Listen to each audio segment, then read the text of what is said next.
नमस्कार दोस्तों, आपका स्वागत है। आज लुसेंट का पेज नंबर 25 है। अगर आप इस चैनल पर नए हो तो चैनल सब्सक्राइब करें और बेल आइकन प्रेस करें। पेज 1 से अभी तक का वीडियो इस चैनल पे मौजूद है, जाके देख सकते हैं। प्लेलिस्ट बना हुआ है। आपसे एक रिक्वेस्ट है, कृपया शेयर कर दें। पॉइंट है सल्तनत कालीन शासन व्यवस्था। सल्तनत कालीन शासन व्यवस्था केंद्रीय प्रशासन का मुखिया सुल्तान होता था। क्वेश्चन पूछेगा आपको, सल्तनतकालीन शासन व्यवस्था में केंद्रीय प्रशासन का मुखिया कौन होता था? सुल्तान। बलबन एवं अलाउद्दीन के समय अमीर प्रभाव विहीन हो गए। पूछा जाएगा क्वेश्चन, बलबन एवं अलाउद्दीन के समय कौन प्रभाव विहीन हो गए? अमीर। अमीरों का महत्व चरमोकर्ष पर था। किसके शासनकाल में? लोदी वंश के शासनकाल में। पूछेगा क्वेश्चन, अमीरों का महत्व चरमोकर्ष पर था। किसके शासनकाल में? लोदी वंश के शासनकाल में। सल्तनत में मंत्री परिषद को मजलिस ए खलवत कहा गया। पूछा जाएगा क्वेश्चन, सल्तनत काल में मंत्री परिषद को क्या कहा गया? मजलिस ए खलवत। मजलिस ए खास में मजलिस ए खलवत की बैठक होती थी। क्वेश्चन पूछा जाएगा, मजलिस ए खास में क्या होती थी? मजलिस ए खलवत की बैठक होती थी। बार ए खास, इसमें सुल्तान सभी दरबारियों, खानों, अमीरों, मालिकों और अन्य रईसों को बुलाता था। बार ए खास क्या था?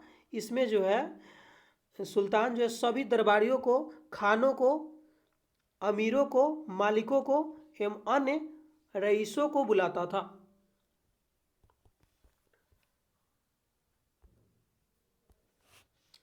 बार ए आजम, सुल्तान राजकीय कार्यों का अधिकांश भाग पूरा करता था। पूछा जाएगा क्वेश्चन, बार ए आजम क्या है? तो सुल्तान जो है राजकीय कार्यों का अधिकांश भाग इसी में पूरा करता था, बार ए आजम में। पॉइंट है मंत्री एवं उससे संबंधित विभाग। वजीर जो बोलते हैं प्रधानमंत्री, राजस्व विभाग का प्रमुख होता था। मतलब ऐसे क्वेश्चन पूछा जाएगा, सल्तनत काल में वजीर का मतलब क्या था? राजस्व विभाग का प्रमुख। मुशरिफ ए मुमालिक, ये जो है महालेखाकार था। प्रांतों एवं अन्य विभागों से प्राप्त अन्य आय व्यय को लेखा जोखा करता था। प्रांतों में जो है, प्रांतों एवं अन्य विभागों में प्राप्त आय एवं व्यय का लेखा जोखा कौन करता था? मुशरिफ ए मुमालिक। अब देखिए, उधार दिए गए धन का हिसाब रखता था कौन? मजूम अदार। मजूमू अदार। उधार दिए गए धन का हिसाब कौन रखता था? मजमू आदार। जो है कोषाध्यक्ष कौन होता था? खजीन। कोषाध्यक्ष को क्या बोलते थे? खजीन बोलते थे।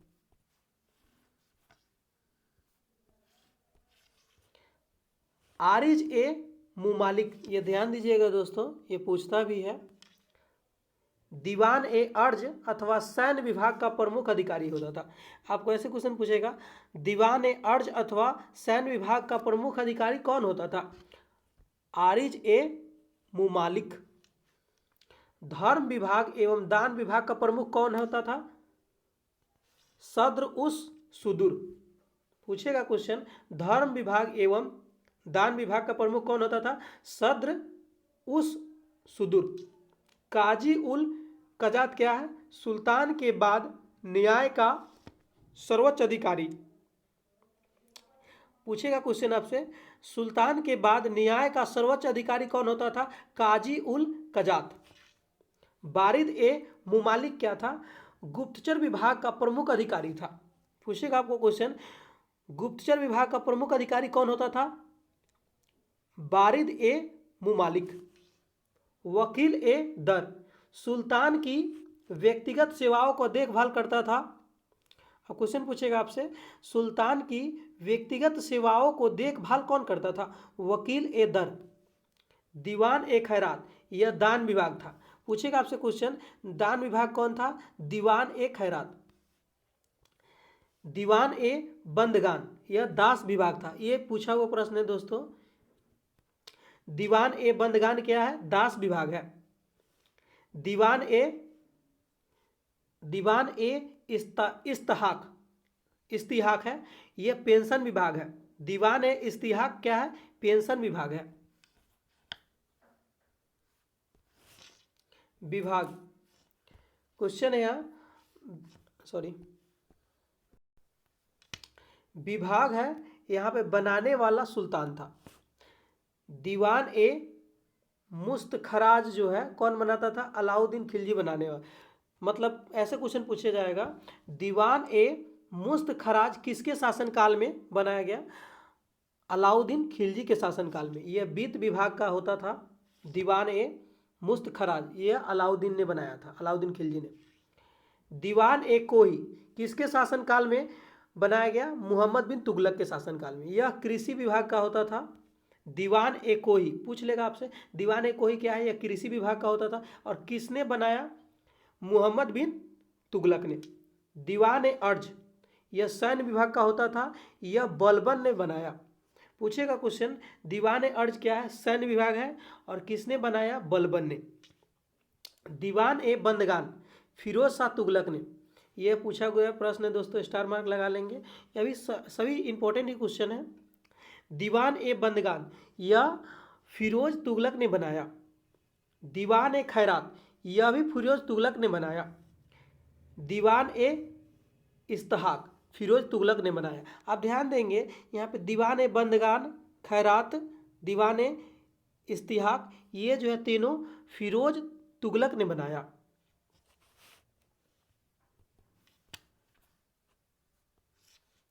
दिल्ली सल्तनत अनेक प्रांतों में बटा हुआ था, जिसे इस्ता या सूबा कहा जाता था। यहाँ का शासन नवाब, वली, मुफ्ती संचालित होता था। मतलब दिल्ली सल्तनत में जो है अनेक प्रांत में बट गया था, जिसे जो है क्या कहते थे? इक्ता या सूबा कहा जाता था। यहाँ का शासन नवाब या वली या मुफ्ती द्वारा संचालित होता था। इक्ताओं को सिक्को यानी जिलों कहते थे। जो सिक्को जो है कहते हैं उसको जिला कहते हैं।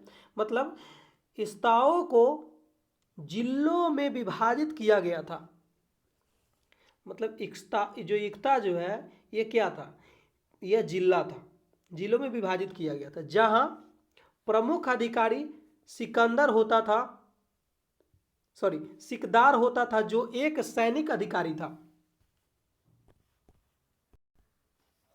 इक्ताओं को जो है सिक्कों में विभाजित किया गया था, जहां प्रमुख अधिकारी सिकदार होता था, एक सैनिक अधिकारी था। पूछेगा क्वेश्चन, सिकदार मतलब क्या होता था? सैनिक अधिकारी था। राजस्व कर व्यवस्था, मतलब राजस्व कर क्या था देख लीजिए। उस्र जो है मुसलमानों से लिया जाने वाला भूमि कर था। पूछेगा क्वेश्चन, मुसलमानों से लिया जाने वाला कर कौन था? उस्र। खराज था गैर मुसलमानों से लिया जाने वाला भूमि कर। यानी क्वेश्चन पूछेगा, गैर मुसलमानों से लिया जाने वाला कर क्या था? खराज था, जिसका नाम खराज था। और यह जकात जो है, जकात मुसलमानों पर धार्मिक कर था। यह संपत्ति का 40वां हिस्सा लिया जाता था। मतलब कह सकते हैं मुसलमानों पर धार्मिक कर कौन सा लिया जाता था? उसका नाम क्या था? जकात नाम था। 40वां भाग लिया जाता था। जजिया कर जो है गैर मुसलमानों पर धार्मिक कर था। गैर मुसलमानों पर धार्मिक कर कौन था? जजिया कर था। नोट, खम्स जो है यह लूटे हुए धन, खानों अथवा भूमि में गड़े हुए खजानों से प्राप्त संपत्ति का 1/5 भाग था, जिस पर सुल्तान का अधिकार था, तथा शेष 4/5 भाग पर उसके सैनिकों अथवा खजाने को है जो है प्राप्त करने वाले व्यक्ति का अधिकार होता था। परंतु फिरोज तुगलक को छोड़कर अन्य सभी शासकों ने 4/5 हिस्सा स्वयं अपने लिए रखा। मतलब यहाँ से जो पूछेगा आपसे खम्स क्या है। खम्स जो है लूटे हुए धन का जो है यह खानों अथवा भूमि में गड़े हुए खजानों से प्राप्त संपत्ति का 1/5 भाग लिया जाता था, जिस पर सुल्तान का अधिकार कितना होता था, 4 जो होता था सुल्तान का अधिकार 1/5 होता था। लेकिन जो निकालने वाला व्यक्ति होता था यानी उसके सैनिक, उसका हिस्सा कितना होता था, 4/5 भाग होता था, अथवा खजाने से प्राप्त करने वाले व्यक्ति का अधिकार होता था। लेकिन जो फिरोज तुगलक जो है, फिरोज तुगलक को छोड़कर अन्य शासकों ने 4/5 हिस्सा स्वयं अपने लिए रखा है। एक फिरोज तुगलक ही था जो 4/5 हिस्सा जो है स्वयं अपने लिए रखा। बाकी सब हुआ जो बाकी जितने भी राजा हुए उन्होंने 1/5 लिया, लेकिन फिरोज तुगलक ने 4/5 हिस्सा लिया।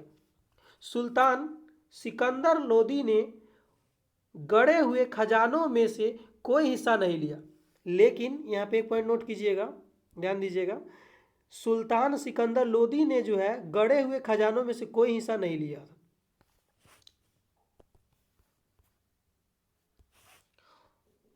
शकों को परगनों में विभाजित किया गया था। पूछा जाएगा शकों को जो है किस में विभाजित किया गया था, परगनों में। आमिल परगने का मुख्य अधिकारी होता था। पूछा जाएगा परगने का मुख्य अधिकारी कौन होता था, आमिल। और मुशरिफ लगान को निश्चित करने वाला अधिकारी भी था। और जो आमिल जो था यह मुशरिफ लगान को निश्चित करने वाला अधिकारी भी था। एक शहर या 100 गांवों के शासन की देखरेख आमिर ए शदा नामक अधिकारी करता था। पूछा जाएगा यहाँ से क्वेश्चन, एक शहर या 100 गांवों के शासन की देखभाल कौन करता था, आमिर ए शदा। प्रशासन की सबसे छोटी इकाई ग्राम होता था।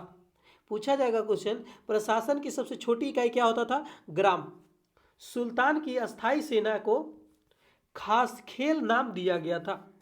सुल्तान की अस्थाई सेना को क्या नाम दिया गया, खास खेल।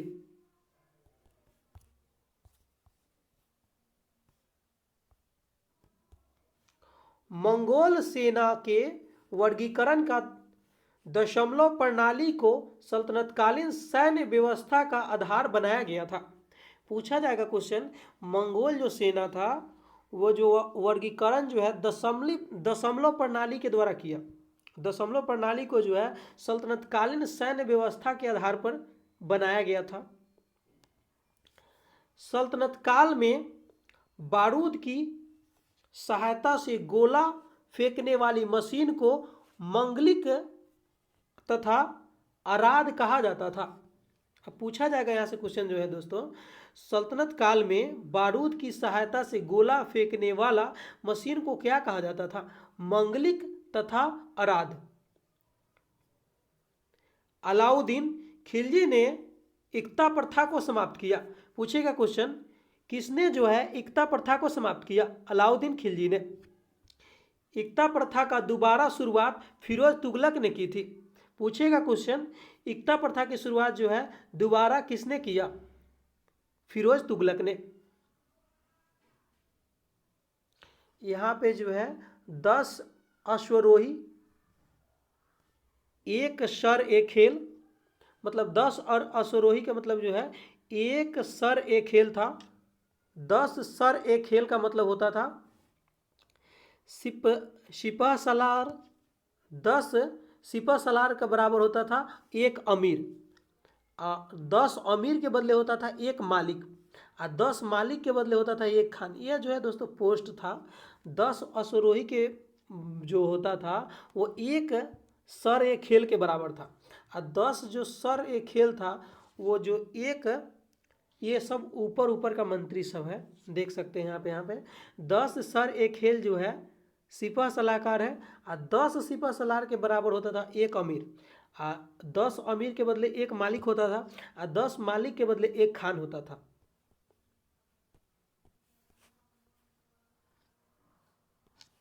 सल्तनत काल में अच्छी नस्ल के घोड़े तुर्की, अरब एवं रूस से मंगाए जाते थे। हाथी मुख्यतः बंगाल से मंगाए जाते थे। पूछा जाएगा क्वेश्चन, सल्तनत काल में अच्छे घोड़े का नस्ल जो है कहाँ से मंगाया जाता था? तुर्की, अरब, रूस से मंगाए जाते थे। और हाथी को कहाँ से मंगाया जाता था? बंगाल से। पूछा जाएगा क्वेश्चन, सल्तनत काल में हाथी कहाँ से मंगाए जाते थे? मुख्य रूप से बंगाल से। सल्तनतकालीन कानून शरीयत, कुरान एवं हदीस पर आधारित थी। पूछा जाएगा क्वेश्चन, सल्तनतकालीन कानून कैसा था? किस पे आधारित था? शरीयत, कुरान, हदीस पर आधारित था। मुस्लिम कानून के 4 महत्वपूर्ण स्रोत थे: कुरान, हदीस, इजमा एवं कयास था। जो मुस्लिम कानून था उसके 4 महत्वपूर्ण स्रोत थे। कौन कौन? कुरान, हदीस, इजमा, कयास। सुल्तान सप्ताह में 2 बार दरबार में न्याय करने के लिए उपस्थित होता था। पूछा जाएगा क्वेश्चन, सुल्तान जो है सप्ताह में कितनी बार दरबार में न्याय करने के लिए उपस्थित होता था? 2 बार। सल्तनत काल में लगान निर्धारित करने का मिश्रित प्रणाली को मुक्ताई कहा गया। पूछा जाएगा क्वेश्चन यहाँ से, सल्तनत काल में लगान निर्धारित करने की मिश्रित प्रणाली को क्या कहा गया? मुक्ताई। भूमि की नाप जोख करने के बाद क्षेत्रफल के आधार पर लगान का निर्धारण मसाहत कहलाता था। पूछा जाएगा क्वेश्चन, भूमि की जो है नाप जोख करने के बाद क्षेत्रफल के आधार पर लगान का निर्धारण कौन करता था? मतलब क्या कहलाता था? मसाहत। अब यहाँ पे देख लीजिए, स्थान प्रसिद्धि के कारण। किसके लिए प्रसिद्धि है? देख लीजिए, सरस्वती अच्छी किस्म के चावल के लिए प्रसिद्ध था। मतलब कह सकते हैं उस समय जो था सरस्वती अच्छी किस्म के चावल के लिए प्रसिद्ध था। अनिहवारा व्यापारी का तीर्थ स्थल के रूप में था। पूछा जाएगा क्वेश्चन, अनिहवारा किसके लिए प्रसिद्ध था? व्यापारियों के तीर्थ स्थल के रूप में। सतगांव यह रेशमी राइजियो के लिए प्रसिद्ध था। पूछा जाएगा सतगांव किसके लिए प्रसिद्ध था? रेशमी राइजियो के लिए।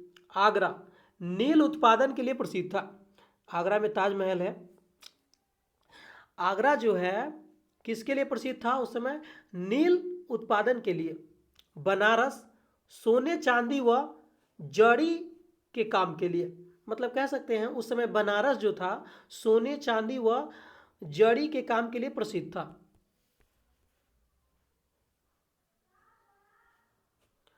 अब यहाँ एक ध्यान दीजिएगा, जो मशाहत है, जो भूमि नाप जोख करने के बाद क्षेत्रफल के आधार पर जो लगान था निर्धारित, वो मशाहत कहलाता था। इसकी शुरुआत किसने की? अलाउद्दीन खिलजी ने। आपको ऐसे क्वेश्चन पूछेगा, भूमि की नाप जोख करने के बाद क्षेत्रफल के आधार पर लगान, मतलब किस शासक ने शुरू किया? अलाउद्दीन खिलजी ने।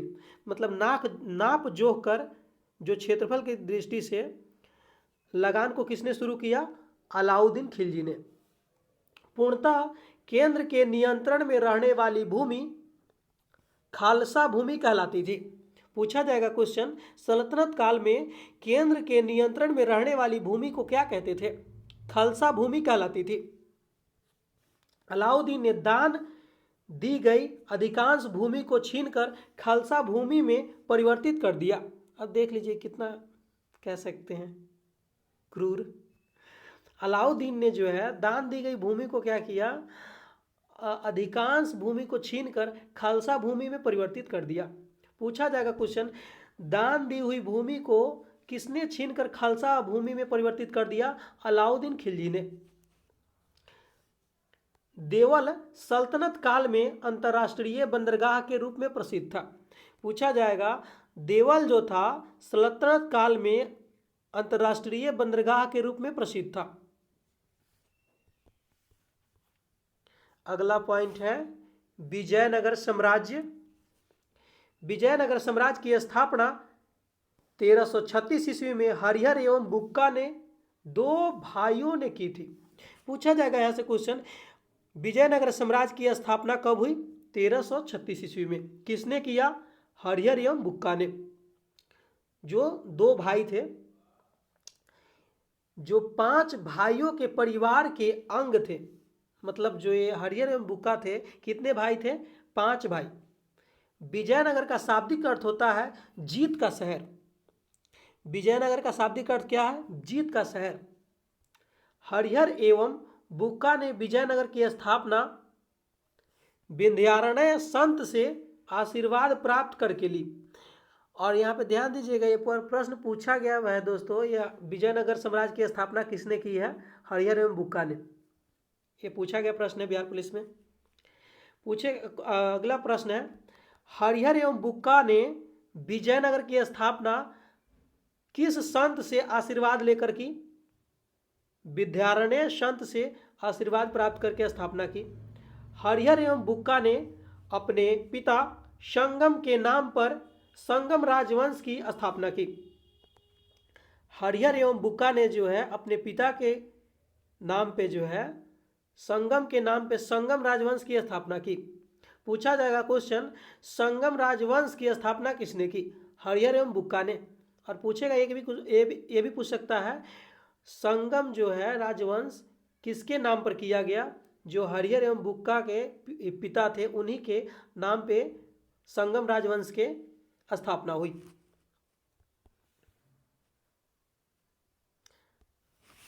संगम वंश की प्रमुख शासक देख लीजिए कौन कब तक रहा। हरिहर जो थे 1336 से 1356 ईस्वी तक रहे। मतलब संगम वंश के प्रमुख शासक जो थे हरिहर, जो कब तक रहे? 1336 में आए और 1356 में इनका समाप्त हो गया। नहीं दोस्तों, समाप्त नहीं हुआ है, इनका कार्यकाल बाद में भी है।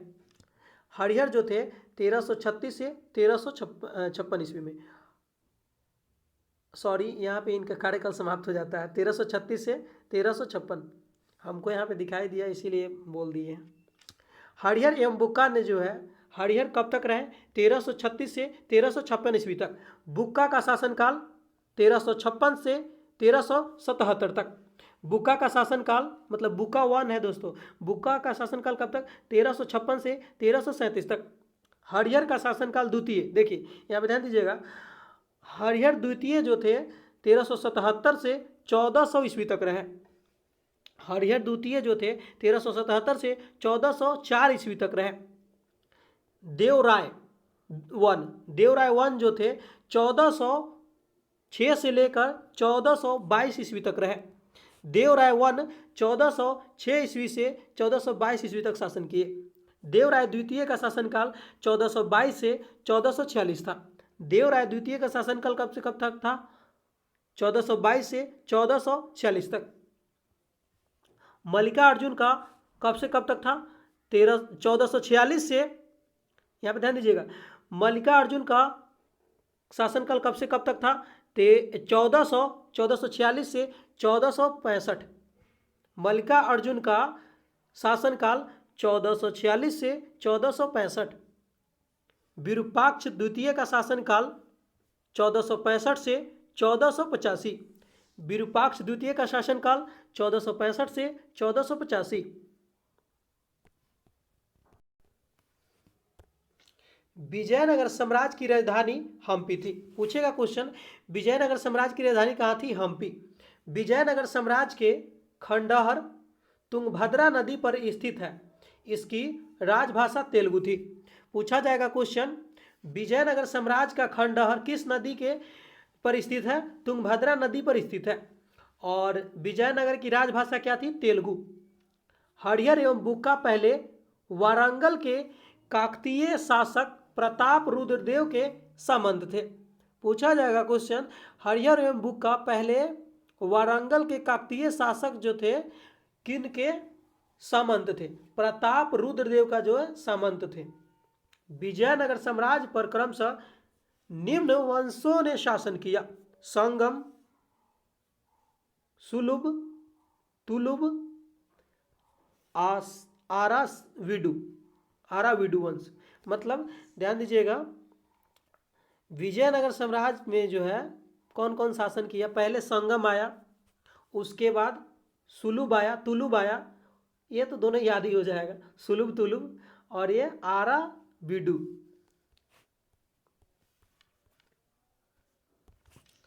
बुक्का वन ने जो वेद मार्ग प्रतिष्ठापक की उपाधि धारण की।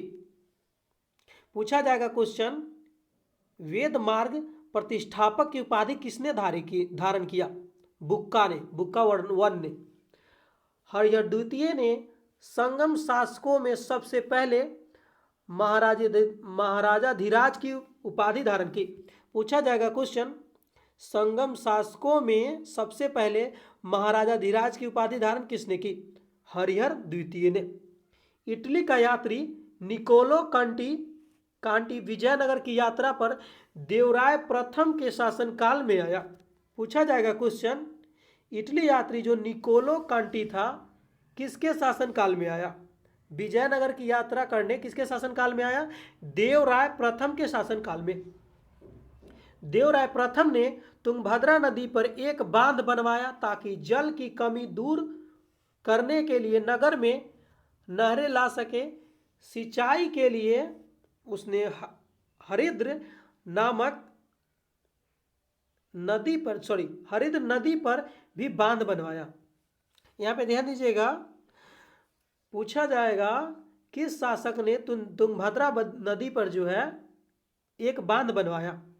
देवराय प्रथम ने, ताकि जल की कमी दूर हो सके और सिंचाई का पूरा हो सके। लेकिन यहाँ पे ध्यान दीजिएगा, उसने हरिंद्र नदी पर भी एक बांध बनवाया। पूछा जाएगा क्वेश्चन, हरिंद्र नदी पर किसने बांध बनवाया? देवराय प्रथम ने। संगम वंश का सबसे प्रतापी राजा देवराय द्वितीय था। इसे इमाडी देवराय भी कहा जाता था। पूछा जाएगा क्वेश्चन, संगम वंश का सबसे प्रतापी राजा देवराय द्वितीय, इसे क्या कहा जाता था? इमाडी देवराय कहा जाता था। फारसी राजदूत अब्दुल रजाक देवराय द्वितीय के शासनकाल में विजयनगर आया था। पूछा जाएगा क्वेश्चन, फारसी राजदूत अब्दुल रजाक किसके शासनकाल में विजयनगर में आया था? देवराय द्वितीय के शासनकाल में। इसके अनुसार विजयनगर में पुलिस वालों का वेतन वेश्यालय की आय से दी जाती थी। मतलब पूछा जाएगा क्वेश्चन, जो फारसी राजदूत आया अब्दुल रजाक देवराय द्वितीय के शासनकाल में, उस समय जो है मतलब अब्दुल रजाक ने ही कहा विजयनगर में जो जितने पुलिस वाले थे उनका वेतन किससे मिलता था? वेश्यालय की आय से।